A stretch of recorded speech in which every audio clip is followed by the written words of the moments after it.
आज मैं आया हूँ महादेव के दर्शन करने, सोमनाथ। आज हम जानेंगे सोमनाथ का इतिहास और यहाँ की कुछ बातें, ऐसी बातें जो मैं भी नहीं जानता था, तो मुझे यहाँ पर आके पता चली।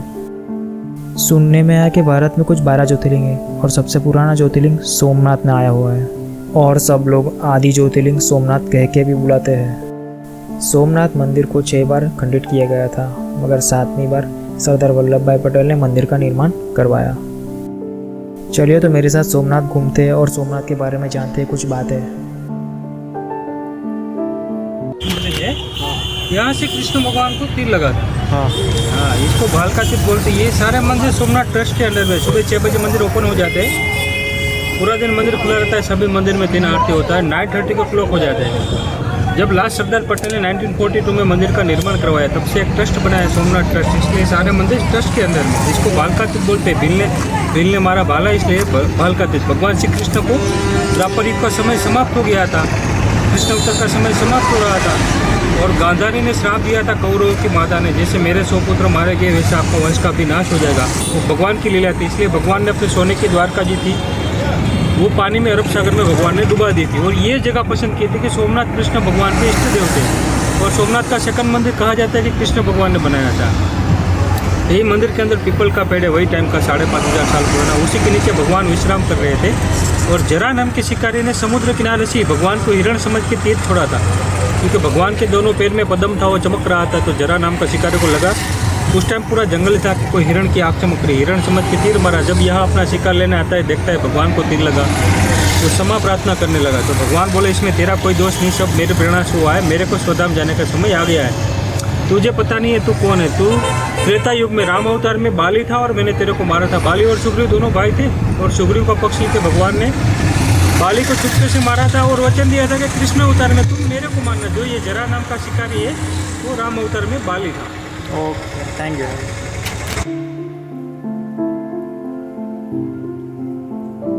बाणगंगेश्वर।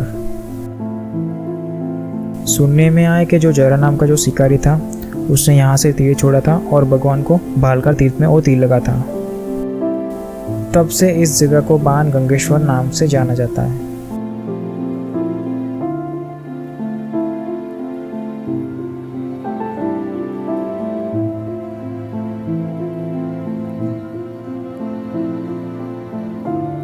इसका नाम था भालका तीर्थ। ये सेकंड पॉइंट, समुद्र किनारे शिवलिंग है, बहुत साल पुराना है। ये अरब सागर कहा जाता है। दक्षिण तट गुजरात का 1600 किलोमीटर का समुद्र किनारा है। जमीन का हिस्सा ही नहीं, सीधा अटलांटिक महासागर होकर दक्षिण टुकड़ा जुड़ता है। यहाँ पर 3 शिवलिंग है, इसको बाणगंगेश्वर बोलते हैं। बहुत साल पुराने हैं। ये अरब सागर पहले बहुत दूर था। ये प्रभात तीर्थ में कहा जाता है। बहुत सारे शिवालय थे, और 12 सूर्य मंदिर थे, और हीरे जवाहरात का व्यापार भी था। प्रभात पाटन में मोहम्मद गजनी 17 बार आक्रमण किया है, 17 बार पूरा। तो जरा नाम का शिकारी जो भगवान को तीर मारा, वो यहाँ से तीर छोड़ा था, और वहाँ भगवान को लगा था। यहाँ से छोड़ा था। हाँ, इसलिए बाणगंगेश्वर बोलते हैं। ओके। ये अरब नगर पहले बहुत दूर था। जब कहा जाता है, जब भगवान ने अपने सोने की द्वारका जब पानी में डुबाई, तब से समुद्र नजदीक आ गए। ये सब मंदिर थे। हमारी तीसरी लोकेशन वैनेश्वर महादेव, और जानते हैं वेणुबाई की कहानी।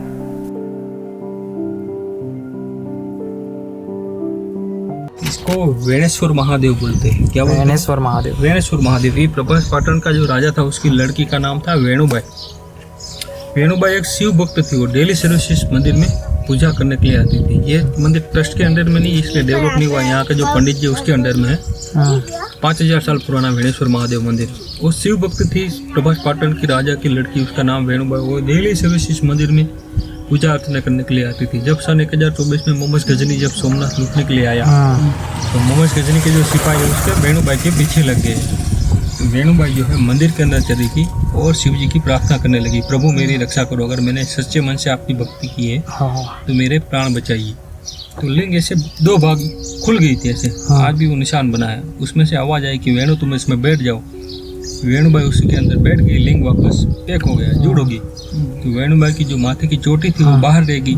तो मोहम्मद गजनी के सिपाही ने उसको खींच के निकालने का कोशिश किया, तो वो पत्थर आकर बन गई थी। आप शिवलिंग को पीछे टच करोगे तो बिल्कुल आपको चोटी दिखेगी। तो मोहम्मद गजनी को सिपाही को लगे तो भी पत्थर है, उसको तोड़ के निकालेंगे, जाएगी कहाँ? उसमें कुल्हाड़ी, भाला, बरसी आज भी बड़े बड़े घाव के निशान है। शिवलिंग को काटने का कोशिश किया तो शिव जी एकदम क्रोपायमान हो, इसमें से जहरी मधुमक्खी छोड़ी, जिसको भी डसे वहीं मर जाता था। हाँ, तब से लेकर आज तक वेणुबाई इसी के अंदर है। वेणुबाई के नाम के ऊपर से वेणेश्वर महादेव, ये शिवलिंग अद्भुत है। वैनेश्वर महादेव के दर्शन करने के बाद हम लोग पहुंचे त्रिवेणी संगम पे। अगर आप लोग भी सोमनाथ आ रहे हो तो त्रिवेणी संगम जरूर आइए। चलिए अब सुनते हैं त्रिवेणी संगम की कहानी।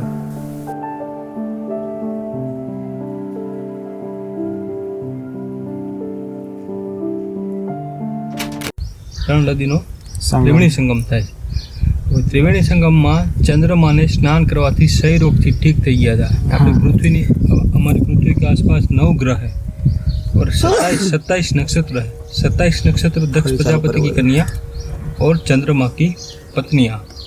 उनमें जो रोहिणी नाम का नक्षत्र है उसको चंद्रमा ज़्यादा महत्व दे रहे थे। बाकी कन्या ये सब कंप्लेन किया था अपने पापा को कि चंद्रमा ज़्यादा रोहिणी को महत्व दे रहे हैं। फिर दक्ष प्रजापति ने चंद्रमा को श्राप दिया था कि 27 नक्षत्र मेरी कन्या है, आपकी पत्नियाँ है, तो आप सबको एक समान रखो। ज़्यादा रोहिणी को महत्व दे रहे हो तो आपको जो आपके चमक पर जो घमंड है तो आप आकाश से लुप्त हो जाओगे और आपको पूरे बदन में क्षय रोग हो जाएगा। व्हाइट वाला कोट, तो चंद्रमा आकाश से लुप्त हो गए और उसको पूरे बदन में व्हाइट वाला कोड हो गया। हाँ, फिर चंद्र और सूर्य बिना तो हमारी पृथ्वी अधूरी है। पूरे देवताओं ने चंद्रमा को रास्ता बताया, क्योंकि सूर्य चंद्र जी वो भी देवता है। पूरे देवताओं ने चंद्रमा को रास्ता बताया कि आप प्रभात तीर्थ में जाओ, दक्षिण तट, इसको प्रभात तीर्थ कहा जाता है, दक्षिण तट। वहाँ पर 3 नदियों का संगम है, हिरण, सरस्वती और कपिला, जहाँ हम जा रहे हैं। उसमें आप डेली स्नान करो तो आपको क्षय रोग से ठीक हो सकते हो। तो चंद्रमा यहाँ प्रभात तीर्थ में आ गए और त्रिवेणी संगम में डेली स्नान करते करते यहीं पर 11 लाख महामृत्युंजय का जाप किया तो उसको क्षय रोग से ठीक हो गए। और वापस कार्तिक पूर्णिमा के दिन उसका चमक वापस चमकने लगे आसमान में। और प्रथम ज्योतिर्लिंग सोमनाथ प्रकट हुए। 12 ज्योतिर्लिंग में प्रथम ज्योतिर्लिंग सोमनाथ प्रकट हुए और चंद्रमा को अपनी जटा में धारण किया। ये 15 दिन अंधेरा और 15 दिन उजाला हो जाता है, वो दक्ष प्रजापति के श्राप के कारण है। हाँ, और तब से लेकर रात तक हर साल कार्तिक पूर्णिमा का सोमनाथ का बहुत बड़ा मेला लगता है। कार्तिक पूर्णिमा, हाँ, उस टाइम भीड़ भी ज़्यादा होती है और वो नज़ारा भी देखने जैसा होता है। रात को 12 बजे महाआरती होती है, 12 बजे तक मंदिर खुला रहता है और चंद्रमा साल में एक बार अपने मंदिर, जो मेन मंदिर है ना, शिखर पर आ जाते हैं साल में एक बार। वो नज़ारा देखने जैसा होता है। कार्तिक पूर्णिमा का चंद्रमा किसी भी क्षेत्र में देखना एकदम चमकता होगा। तब से लेकर आज तक कार्तिक पूर्णिमा का हर साल मेला लगता है 5 दिन का सोमनाथ का। उस टाइम भीड़ भी ज़्यादा होती है और कहा जाता है कि आज भी जब अमावस की रात होती है तो आज भी त्रिवेणी संगम में चंद्रमा स्नान करने के लिए आते हैं। हिरण, सरस्वती और कपिला 3 नदियों का संगम है। और कृष्ण भगवान ने भी वहाँ अपने 56 कोटि यादवों का तर्पण किया था, पिंडदान। जैसे गया जी में तर्पण का महत्व है ना, गुजरात के लोग तर्पण करने के लिए जब पितृमास होता है ना, ये चैत्र मास है, श्राद्ध का महीना है, तब तर्पण करने के लिए लोग त्रिवेणी संगम में आते हैं। वहाँ तर्पण का महत्व है और चंद्रमा भी स्नान करने के लिए आते हैं। त्रिवेणी संगम, मैं किसी भी जगह पे जाता हूँ तो मुझे वहाँ की हिस्ट्री जानने का बहुत ही शौक़ है। मैं सोचने लगता हूँ पहले इस जगह का क्या महत्व था और अब इस जगह का क्या महत्व है। मैं सोचता हूँ कि पहले ये जगह इतनी पवित्र थी तो अब भी इतनी पवित्र होगी क्या। मैं सोचता हूँ कि पहले लोग कैसे जीते थे और अब लोग कैसे जी रहे हैं। बस ऐसे ही सोचता रहता हूँ। पूरी जगह को गोलोक धाम बोलते हैं। क्या बोलते हैं? गोलोक धाम। निष्धाम प्रस्थान। यहाँ से भगवान अपने निष्धाम प्रस्थान कर गए। वहाँ तीर लगा था भगवान को, जो हमने फर्स्ट मंदिर देखा, भालका तीर। तीर लगने के बाद इतिहास ग्रंथ में ऐसा लिखा है कि भगवान कम से कम 9 दिन तक जिंदा रहे थे। ये त्रिवेणी संगम में तर्पण किया था, तर्पण का महत्व। इसके बाद भगवान ने प्राची तीर्थ कहा जाता है, जो मोक्ष पीपल का पेड़ है। 100 बार काशी, 1 बार प्राची। यहाँ से 25 किलोमीटर दूर है, जो है सरस्वती नदी वहीं से आती है। वहाँ मोक्ष पीपल का पेड़ है और वहाँ भगवान ने जल अर्पण किया था। और यहाँ से भगवान अपने स्वधाम चले गए, जिस जगह को गोलोक धाम बोलते हैं। यहाँ पर भगवान ने बांसुरी बजाई थी, कहा जाता है कि उसके ऊपर गीता मंदिर बना है, जो भगवत गीता के 18 अध्याय मंदिर के स्तंभ में है। ठीक उसी के बाजू में बलराम जी की गुफा, जो कृष्ण के बड़े भाई, उसको पहले भेज दिया था, क्योंकि भगवान अपने कृष्ण अवतार का शरीर छोड़ रहे, फिर अपने विष्णु स्वरूप में आएंगे। भगवान ने 23 अवतार लिए विष्णु भगवान। तो विष्णु भगवान ने जब कृष्ण अवतार का शरीर छोड़ दे अपने विष्णु रूप में आएंगे तो विष्णु भगवान किसकी शैया पर है? शेषनाग की शैया पर। बलराम जी जो शेषनाग बन के अपने चरण पादुका छोड़ के पाताल चले गए, आज भी वो छेद बना उसको बलराम जी की गुफा बोलते हैं। ठीक उसी की बाजू में लक्ष्मी नारायण का मंदिर है, भगवान अपने नारायण स्वरूप में आ गए थे। और जो भगवान की चरण पादुका है वो लोग वहाँ भगवान श्री कृष्ण का बहुत बड़ा मंदिर बनाने का प्रोजेक्ट है सोमनाथ का। वहाँ से कृष्ण भगवान को अंतिम संस्कार हुआ था। जब भगवान का अंतिम संस्कार हो रहा था तो कहा जाता है कि आधा शरीर भगवान का जला था और आधा शरीर इस टाइम समुद्र में तूफान है। अरब सागर है, साल में 3-4 तो बड़े बड़े तूफान होते हैं और ये तीनों नदी ने एक साथ बाहर आई तो भगवान का आधा हिस्सा एक बड़ी लकड़ी के साथ तूफान में बह गया और निकला था जगन्नाथपुरी ओडिशा। और वहाँ इंद्र दमन नाम का राजा का शासन था, उसके सपने में आए थे कि समुद्र किनारे मेरा आधा शरीर आया। इधर मंदिर बनाए तो जगन्नाथपुरी में भगवान का आधा शरीर प्रतिमा में आज भी जीवित है। हर 12 साल के बाद चेंज होता है भगवान का रिलीज आज भी वहाँ जगन्नाथपुरी। और मंदिर अजायब भी है, हर एक चीज़ की परछाई होती है। इतना बड़ा मंदिर है उसकी परछाई नहीं है। इस जगह को गोलोकधाम बोलते हैं। तो आज मैंने जानी सोमनाथ की कुछ बातें जो मुझे भी नहीं पता थी। शायद आप लोगों में से किसी को यहाँ की हिस्ट्री पता होगी, किसी को नहीं होगी। तो बस इस वीडियो का एक ही मकसद था, तो मेरे जैसे लोगों को पता चले हिस्ट्री के बारे में। शायद किसी को ये वीडियो अच्छी लगी होगी, किसी को नहीं लगी होगी, मगर मुझे तो वीडियो बनाना अच्छा लगता है तो मैं तो बनाऊँगा ही। चलिए अब जानते हैं सोमनाथ के मंदिर के बारे में।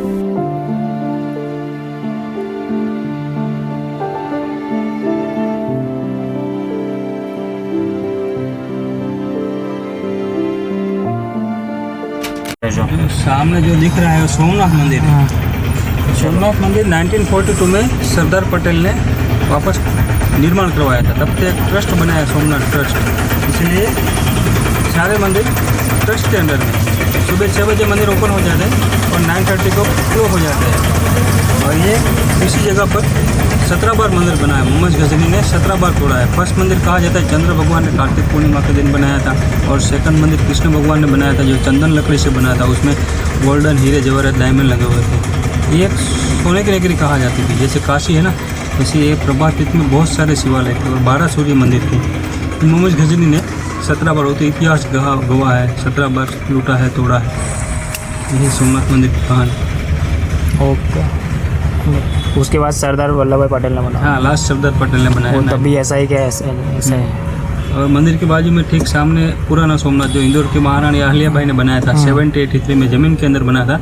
आने जाने का एक ही रास्ता था कि किसी मुगल की नज़र ना पड़े और कोई लुटेरा तोड़े ना, इसीलिए उसको पुराना सोमनाथ बोलते हैं, जो 1783 में बना। Okay, thank you. और अभी कोई न्यू प्रोजेक्ट है ये मंदिर के लिए, क्या आगे कुछ ऐसा होगा? हाँ, नया मतलब पार्वती माता का मंदिर बहुत भव्य बन रहा है, जैसे सोमनाथ जी का मंदिर है। हाँ। ऐसा ही बड़ा मंदिर एक पार्वती माता का निर्माण हो रहा है। कहाँ पे? और समुद्र की मंदिर के बाजू में। अच्छा। और उसका काम चालू है। और अभी समुद्र किनारे जो वॉकवे भी बना है 1 किलोमीटर का वॉकवे। हाँ हाँ। और ये मंदिर 155 फीट की हाइट है और 7 मंजिल वाला शिखर है। ऊपर जो त्रिशूल डमरू है वो 56 kg का है, पूरा गोल्ड का। हाँ। और ऊपर का जो ध्वजा का स्तंभ है वो 31 फीट का है। और मंदिर में जो भी पूजा करवानी है वो वहाँ पर पूजा विधि काउंटर है, वहाँ जो पूरा लिस्ट रहता है, जो भी आपको पूजा करनी है तो आपको उस पूजा का रेट लिखा हुआ होता है, जो आप प्ले कर दो तो आपके नाम से पूजा हो जाती होती है। सोमनाथ में अपना ऑटो साइट सीइंग करवाते हैं टूरिस्ट को। कितने साल? और टूरिस्ट का भी मेरे को यहाँ लगभग 35 साल हो गया। ऑटो लाइन्स में तो मेरा 4-5 साल हो गया, लेकिन टूरिस्ट की भी बहुत हेल्प है और सब टूरिस्ट को भी मज़ा आता है अपनी गाड़ी में घूमने के और पूरे मंदिर के बारे में जानकारी भी मिलती है। तो क्या है, सोमनाथ प्रथम ज्योतिर्लिंग सोमनाथ है, तो देखने जैसी जगह है, एक बार ज़रूर विजिट करिए। Okay, thank you. Thank you.